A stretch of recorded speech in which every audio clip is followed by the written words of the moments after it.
నుండి అర్రాకొర్రా వర్షాలు పడుతూ సరైన పద్ధతిలో ఇత్తనం కూడా వేసుకోవడానికి అవకాశం లేక రైతాంగం తెచ్చిపెట్టుకున్నటువంటి ఇత్తనాలు, ఎరువులు, మందులు ఇవన్నీ ఏమి చేయలేక అర్రాకొర్ర పదంలో ఇత్తనాలు వేసుకోవడం జరిగింది. అయితే కొన్ని మలవక మరి 2 పర్యాలు 3 సార్లు రైతులు విత్తనం జరిగింది. అంటే రైతాంగం నష్టం ఏ విధంగా జరిగిందనేది ప్రభుత్వ అధికారులు గుర్తించాల్సినటువంటి అవసరం ఉంది. ఖరీఫ్ సీజన్ ప్రారంభమైనప్పటి నుండి కూడా రైతులు ఎదుర్కొంటున్న సమస్యలు ఏ విధంగా ఉన్నాయి, రైతాంగానికి జరిగినటువంటి నష్టం ఎంత అని అంచనా వేసే దాంట్లో ప్రభుత్వ అధికారులు చాలా నిర్లక్ష్యం వహించినారని చెప్పేసి ఈ సంవత్సరం వచ్చినటువంటి కరువు, అంటే గతంలో కూడా అనేక సార్లు సందర్భాలు కరువులు వచ్చినాయి. అయితే ఇట్లాంటి అధ్వానమైనటువంటి కరువు తీవ్రత ఎన్నడూ లేదని చెప్పేసి రాష్ట్ర వ్యాప్తంగా, అంటే కొన్ని కోస్తా సర్కారీ ఏరియాల్లో కరువు అనేది వాళ్ళకి తెలియదు. అయితే ఈ సంవత్సరం అక్కడ కూడా కరువు రావడం జరిగింది.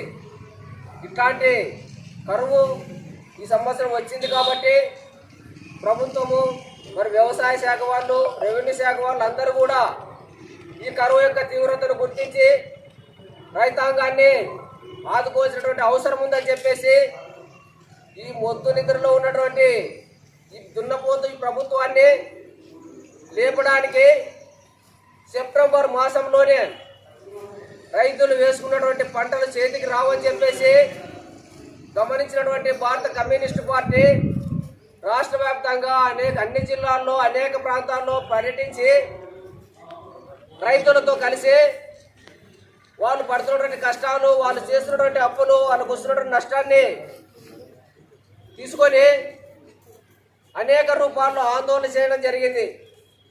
అంటే కరువు వచ్చింది, ఈ ప్రాంతాన్ని కరువు ప్రాంతంగా గుర్తిస్తున్నాము అని ప్రకటింపజేయడానికి, ప్రభుత్వాన్ని లేపడానికి కమ్యూనిస్ట్ పార్టీ అనేక రూపాల్లో ఉద్యమాలు చేయాల్సినటువంటి అవసరం వచ్చింది.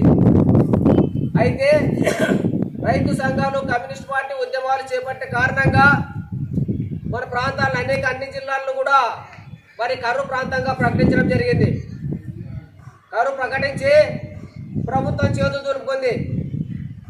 మరి జగన్మోహన్ రెడ్డి గారు చెప్పినారు, గతంలో ఏ సీజన్కి ఆ సీజన్లో జరిగినటువంటి నష్టాన్ని రైతులకు ఇచ్చేస్తాం, ఖరీఫ్ సీజన్లో నష్టం వచ్చిందంటే ఈ సీజన్ అయిపోయే లోపల రైతుల ఖాతాలకు జమ చేస్తామని చెప్పడం జరిగింది.